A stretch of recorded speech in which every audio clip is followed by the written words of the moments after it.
Modim l'simcha.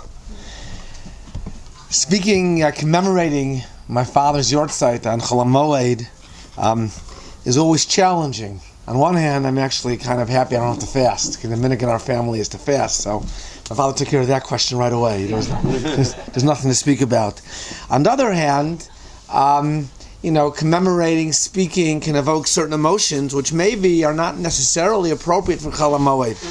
I think I've said this in previous years, but a reason why Chol HaMoed is always very challenging is because in my family, as we said, at Yarhzeit, you fast, you learn whenever you have a chance. And Chol HaMoed in this country, we know that you go with the family into Yule, and therefore it's always very difficult. So the deal we have in the family is that I try to learn in the morning. In the afternoon, we go on, a more laid back to Yule where we're not climbing tall mountains or biking 20 miles, then you can learn a little bit also looking a safer. So a number of years ago, we went to Park Herzliya, and you always assume wherever you go in this country, you can find a minyan from Mincha. And we're in the park, and there's no one of a kibbutz around. There was actually, I never saw that before, any time in the country, and certainly on Chol HaMoed. And I decided at some point to cross the street to see maybe in another part of the park there would be somebody who could help me make a minyan. Again, I didn't see anybody around. And I walked a few more minutes and all of a sudden I saw an English-speaking Hasidic family taking pictures. And I overheard them say, let's take this last picture, then we're going to daven. Oh, great. So I said, can I join you? For sure. I'm a chiyuv. Can I daven? Yeah, for sure. Then one of the Hasidim says, what a wonderful, wonderful tiyul. He says, it's Chol HaMoed, the family's together, we took pictures, and we're going to daven now, and we even have a chiyuv. And then he thought for a second, maybe that was inappropriate, because saying that someone's a chiyuv means that someone lost a parent. And maybe it's not so wonderful. So he apologized to me, and I said, listen, I have to tell you, I'm not sure if it was 12 years, 13 years.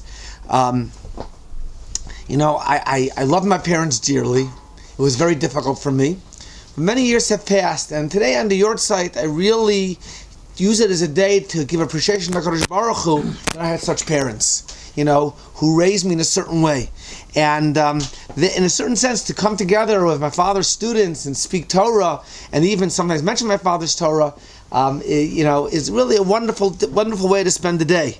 Now sometimes, obviously you come together on Sukkot and you try to speak over my father's Torah, and something which people want to enjoy hearing. You don't want to speak necessarily on my father's Torah about, let's say, for example, the measurement of a sukkah, something a little less technical. And, after Baruch Hashem so many years, you sort of run out of things to talk about. However, I was thinking about a story that once my father would give a Yarhzeit shiur for his mother's Yarhzeit, and his mother's Yarhzeit was Chav Teves. Chav Teves, my grandmother shiured Yarhzeit with the Rambam.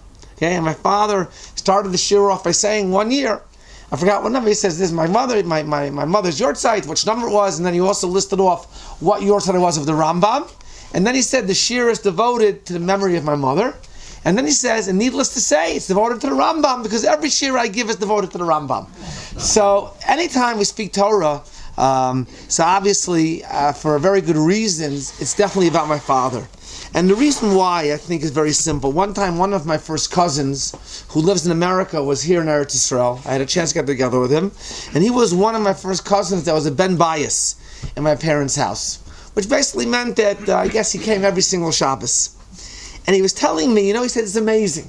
When he sat down to the meal, you heard a very mundane conversation.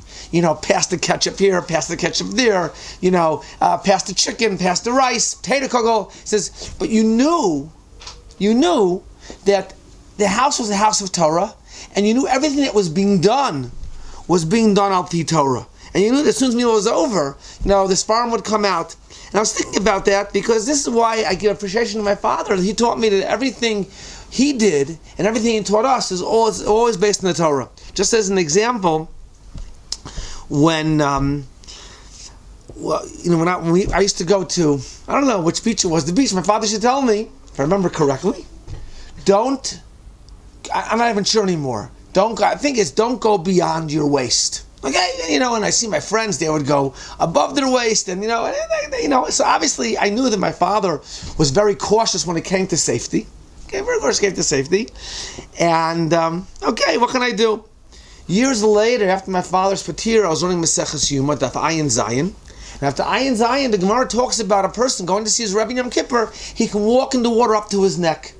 And the Gemara says, brings a proof and says, in general, what do you mean up to your neck? In general, even on a weekday, you can't walk past your waist. So I says, wow. I said, this is actually a Gemara. Like I thought it was just something. It was a safety concern. It's actually a Gemara. So my children will tell me, your father, Zaidi wasn't talking about the Yam HaTichon. He wasn't talking about any ocean or lake you would go to. The Gemara is talking about, maybe it's Sabbat during the week when there are rocks flowing, right? But the bottom line is everything that my father did, and he taught us, was that it has to be Al Pi Torah. And as a matter of fact, when I speak about going with the family on a Tiyul on Chol HaMoed, I'll just leave with one story and then I'll get to the shiur. It was one, my father, when I think was 10 years old, was supposed to be a scholar in residence in Los Angeles. He was. So obviously when you fly from Chicago to Los Angeles, so I think he flew on a Wednesday, and he was supposed to give shiur Thursday evening. Thursday morning, Thursday afternoon, everyone's at work. So when he came back from Minyan, his host said, his Balabaya said, Rav Soloveichik, since you're here today and everyone's working, and you won't give shiur till tonight, I bought for you and myself 2 tickets to Disneyland in Los Angeles. So my father said, you know what he says? I'll pass. That's how I'd rather learn. But when he came home, whether it was Monday, he made sure to tell me the story.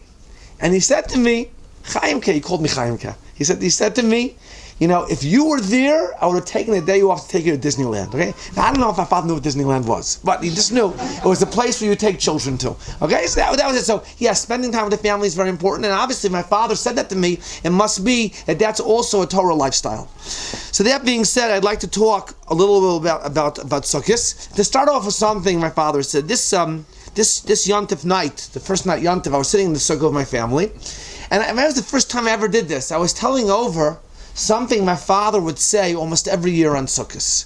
What do I mean every year on Sukkot? So the shul we used to daven at, which was somewhat close to our house, the Rav of the shul is Rabbi Rich, and he would invite my father to speak every Shabbos Chol HaMoed, whether it's Shabbos Chol HaMoed Pesach, Shabbos Chol HaMoed Sukkot. And I remember walking to the shiur, and you would just see throngs of people coming every year, and the place was packed.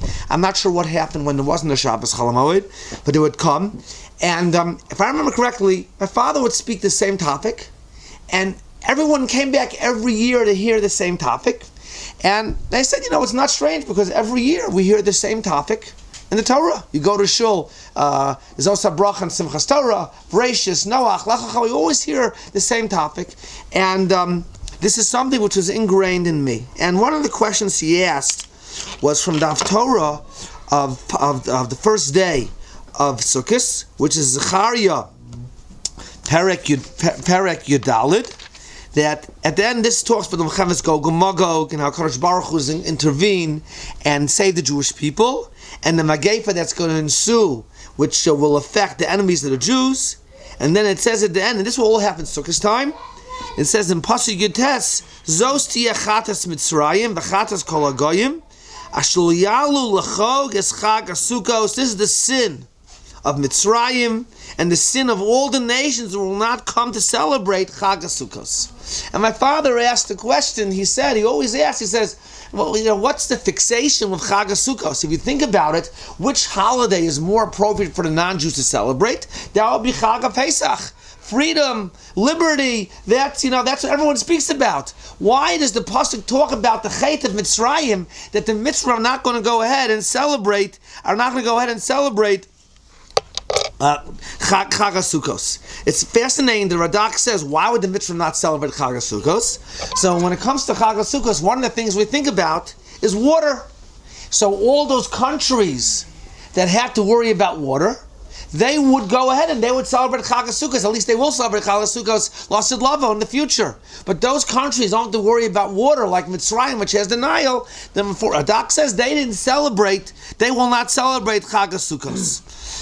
So the question, what is the fixation? Why is that? And my father pointed out that the Torah is not discussing, the Navi here is not discussing Chag HaSukkos as opposed to Chag HaPesach. The truth is, there's really no reason to celebrate Chag HaPesach either. But we know that Chag HaSukkos has a number of names, one of them being called Chag HaSukkos, and another one which is called Chag HaAsif. What is Chag HaAsif? Chag HaAsif is a time where you gather in, you look at the abundance that grew that year, you're very happy, satisfied with your efforts, and that used to say the Goyim, the non-Jews, know to celebrate that very well. But Chag HaSukkos, which deals with water, that they don't know how to celebrate. What does that mean? The point of Chag HaSukkos is that you come into the sukkah. So, we live in a house a whole year, and we're protected from the rain, we're protected from the heat, and maybe you're protected from the cold. And depending where you're living, you come into sukkah, all bets are off. You're not protected from the rain, and living in certain places, you're not protected from the heat. Living in other places, you're not protected from the cold. And a person begins to realize that everything I have, everything that belongs to me, comes from HaKadosh Baruch Hu. And that was the Chait of Mitzrayim. Mitzrayim was not able to celebrate Chag HaSukkos. And this is an idea actually which is found in many Mefarshim. And the Meshech Chochmah, in a similar vein, speaks about the idea of Chag HaSukkos teaching us how we have to realize how much we rely on HaKadosh Baruch Hu. So in the Karbanos of Sukkos, which we read every day, of course, there are a number of questions that we can ask. So first of all, it's fascinating that from Vayom Hasheni, we read the first day of Sukkot is one korban, a separate korban for Yom Hasheni, separate for Yom Hashlishi, Yom Revi. So from Vayom Hasheni, the Torah mentions the libations twice. It says, for example, in Pasuk Yud Ches, by Vayom Hasheni, it says Uminchasam v'niskehem, and it's pointed out what's niskehem mean, the libations of the korban musaf. Laparm le'elach vasim. There's so many wine libations that you offer, and then it says at the end Mulvad alasatom minchasav v'niskehem, minchasav v'niskehem. And if you go to Vayom Hashli, even though in general, when we refer to the Olas HaTamid V'niska, so he says V'niska or V'niska, Vayom Hasheni of Chag HaSukkos, we say U'minchasa V'niskehem. So if we go look, Vayom Hashlishi, the last words of Yom Hashlishi are Minchasa V'niska. The last words of Yom Revi are Minchasa V'niska. V'yom Hashishi Minchasa V'nisacheha. V'yom Hashvi again Minchasa V'niska. Right? We speak about, in a certain sense, in a singular form, not V'niskehem.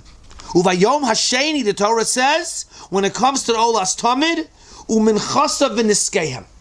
And the question Meshech Chochmah asks, why did it say V'niskehem a second time by Yom HaSheni? It's not referring to the Korban Musaf, because that was already mentioned in a previous pasuk. In the previous pasuk it says, by Yom HaSheni, V'nchasim V'niskehem.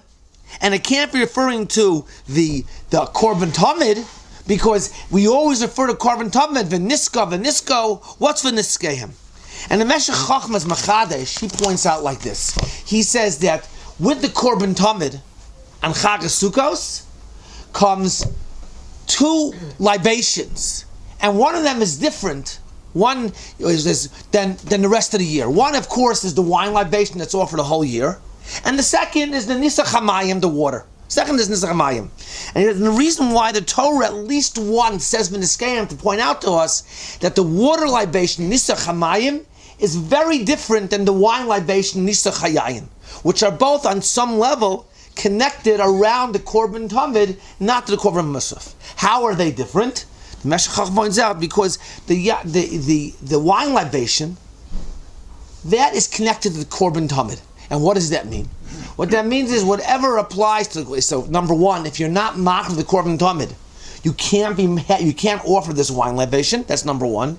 And number two is there's a halacha that, let's say, for example, we know we're mach of korbanos in the daytime, but what happens if we were mach of the Korban Tamid and then we did not offer the wine libation, that Korban Tamid? You would be allowed to offer the libation that night. Or since the day the Korban was offered already, so the night when it comes to the Beis HaMikdash, the night comes after the day, and for that reason you can offer the wine libation that night. However, when it comes to the Nisach HaMayim, the Meshech Chochmah says that has nothing to do with the korban. It's done in the Beis Hamikdash. That is an obligation of the day. Just like, for example, we sit in the sukkah. The Kedushas Hayom is identified by the sukkah. The Kedushas Hayom of Sukkot is identified by Lulav and Esrog. The Kedushas Hayom of Sukkot is also identified by the Nisach HaMayim. And theoretically, if we wanted to, we could actually offer the water libation in the middle of the night. Not the night after, but the night before. Because since it's not part and parcel of the korban, you should offer the korban first, the korban tava first. You can actually offer the korban, the Nisach HaMayim at night. And with this we could explain something. Why can we explain? So, we'll come back to the rest of the shiur. But the Rambam in Sefer HaMitzvos discusses the mitzvah of Simcha. He says that one of the mitzvahs of Simcha Sachag is actually to sing and dance in the Beis Hamikdash. One of the mitzvahs of Simcha Sachag, and that we do on Sukkot through what? How do we do that? The Simchas Beis HaShoeva. So I was looking at the Rambam, was thinking, so why don't we do that on Pesach? How come only on Sukkot we have a Simchas Beis HaShoeva? Why don't we do that on Pesach? What's the reason for it? We only do it on. Everyone likes the party, so we should do it on Pesach also. And I think the answer is very simple. Because if you're going to be happy about something, you have to have a reason to be happy. Okay? To go have dancing in the Beis Hamikdash during the daytime is not going to happen. The place is too busy. Could you imagine if all of a sudden you got 500 people? I'm not comparing two places. 1,000 people start dancing, in the middle of the Tachanam Merkez of Yerushalayim, in the middle of the day as people are running to catch the buses. What kind of havoc would cause? So there's no way you can have dancing in the Beis Hamikdash during the daytime. The place is very busy with avoda. At night there's time. Chag HaPesach, there's no reason to dance at night because really nothing is going on. However, Chag HaSukkah, something is going on. What's going on? Nisach HaMayim, because you really could theoretically offer the Nisach HaMayim then. So the Nisach HaMayim is very different, and for that reason, the Meshech Chochmah says, the Torah says, by Yom Hasheni, by the libations of the Korban Tamid, the Skayam, to show there are two libations and two very different. One comes because of the Korban, and one becomes because of the day. So the question is, let's try to understand. I'd like to understand what is the water?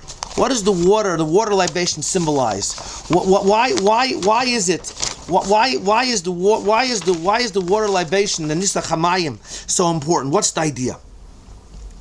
And I think, and this is something that's very important, is that the water teaches us is it very simple that we know, and this was the Chet of Mitzrayim, that when we need water, and we're trying to figure this out today, but really when it comes to water, we know we have to go to HaKadosh Baruch Hu. We need HaKadosh Baruch Hu. And therefore the idea of water, Nisach HaMayim, teaches us that we have to cry out to HaKadosh Baruch Hu because HaKadosh Baruch Hu will give us water. And that's the message of Sukkot, is to understand that after Rosh Hashanah, after Yom Kippur, it's very important to keep crying out. We have to cry out to HaKadosh Baruch Hu for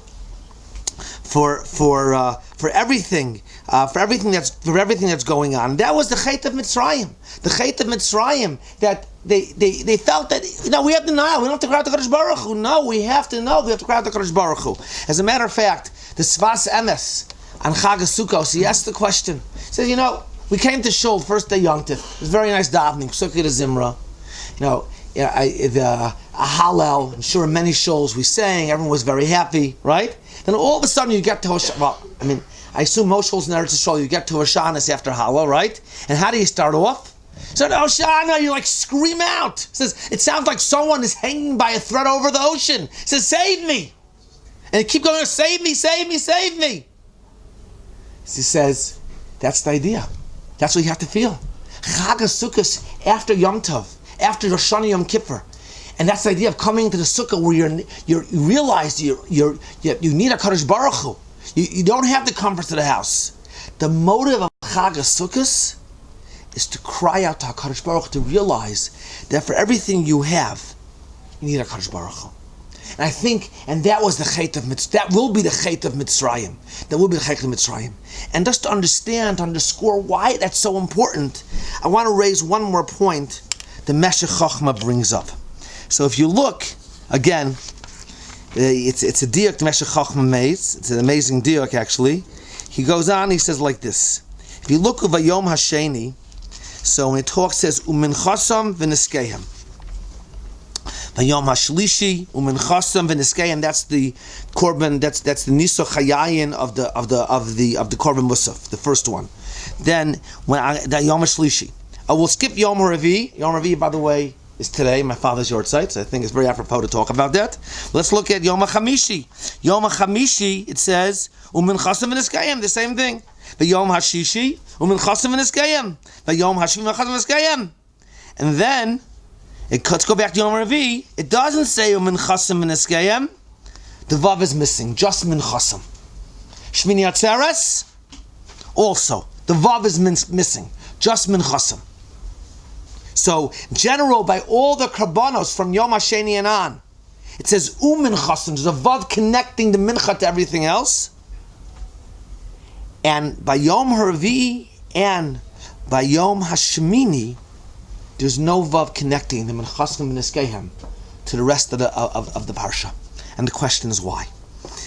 And the Rav Shasha Chachma explains that, a non-Jew, if I want to go, Mitzvah Hashem, the Beis Mikdash is built, and I want to go ahead I want to bring a wine libation as a korban nedava, I'm allowed to bring a wine libation as a korban nedava. Just the way, whatever's involved, but the ikar would be the wine. If a non-Jew wants to come to the Beis HaMikdash, and he can bring certain karbanos, he's allowed to bring the wine libation next to those karbanos, but a non-Jew cannot bring a wine libation by itself. And therefore he says, we know that Kam Chag HaSukkos were makriv korbanos musa for the non-Jews. So the Torah tells us, you makriv korban musa for the non-Jews, all the korbanos for the non-Jews, 70 parim. It says, you should know the only reason why you can offer wine libation for them is because they are connected to the korbanos. And a non-Jew cannot bring a Nesach Hayayim by itself, all connected to the korbanos. So that's why there's a vav. So why Shmini Atzeres is there no vav? Because Shmini Atzeres is only for who? It's only for the Jewish people. And how about Yom HaRavi? So Yom HaRavi, the Meshech Chachma points out, it says, Asara Elim Shnoim. Okay, that what? Paramasara. 10 parim. And 10 parim represents 10 nations. And we know that the Jews were told that you will have shlit over 10 nations in the land that was promised to Avraham Avinu. So really, these 10 will become part of the Jew, will become for the Jews, and therefore the korban, the Nesach Hayayin, the libation stands by itself. It doesn't need to be connected to the karbanos. So the question is why? What's the point here? What is this telling us? So Chincha Valher says, why is it that we offer wine libations? And we say, well, why is it that a non-Jew can't offer by itself? Wine symbolizes those things that we enjoy. Not necessarily beer necessities, emotions that we enjoy. And we have to know that even the emotions, extra things that we enjoy, it has to be in the proper framework from HaKadosh Baruch Hu, the proper framework. It says, a non-Jew doesn't necessarily understand, if he goes ahead and maybe, he's going to pray to God, doesn't understand that every single thing he does has to be within the framework that God provides. Right? But we as Jews, we know that. That's why before we make brachas, before we bench, we get up in the morning, we go to sleep, we're supposed to make brachas. We get married, there are brachas to make. Everything involves in bracha. Why? Because every part of our life has to be directed and guided by HaKadosh Baruch Hu. And for that reason, the korban hanesach hayayin, which symbolizes the emotions that come from things that we enjoy that might be perceived as extra, can come from a non-Jew. So if a non-Jew brings a korban, he's already in the Beis HaMikdash, he's in the temple, he understands everything is for God, so he can bring a wine libation. But to bring a libation by itself, where you're speaking about all the extras of life are guided by God, that a non-Jew doesn't understand. However, we as Jews understand that. And I think that how do we as Jews pick that up? Because we understand the idea of mayim. We understand the idea that we have to cry out to HaKadosh Baruch Hu for everything that we have and be appreciative. And we understand that for the bare basics, and from everything we have to cry out to HaKadosh Baruch Hu for. And from there we come to the idea that everything we do is done with the guidance of HaKadosh Baruch Hu. And that's the message, obviously, of Chag HaSukkos, is to realize everything we have to cry out to HaKadosh Baruch Hu, comes from HaKadosh Baruch Hu, and umin chasam v'niskehem, and from there comes the idea that everything is done within the frame of HaKadosh Baruch Hu. We understand that everything we have comes from HaKadosh Baruch Hu, and we cry for it, then we come to the conclusion that everything we do is in the guidance of HaKadosh Baruch Hu. I would just say, to start off, I thought, as I started at the beginning of the shiur, my presentation, that when I think about my parents, and my parents were definitely, no question about it, teamwork together. And I think about that idea that they understood and they taught us very well that everything that you need and that you have to cry out Hoshana to HaKadosh Baruch Hu for. And that taught us the importance of that everything we do should be done within the guidance and within the guidance and framework of HaKadosh Baruch Hu, which is represented by the Nisach Hayayin. The Nisach Hamayin represents we cry out for everything, and the Nisach Hayayin, which we give every day, teaches us. And Nisach Hamayim is the message of Sukkot after Rosh Hashanah Kippur to keep crying for everything. And Nisach Hayayin is the message that everything has to be within the proper framework of HaKadosh Baruch Hu, and that should take us through the year.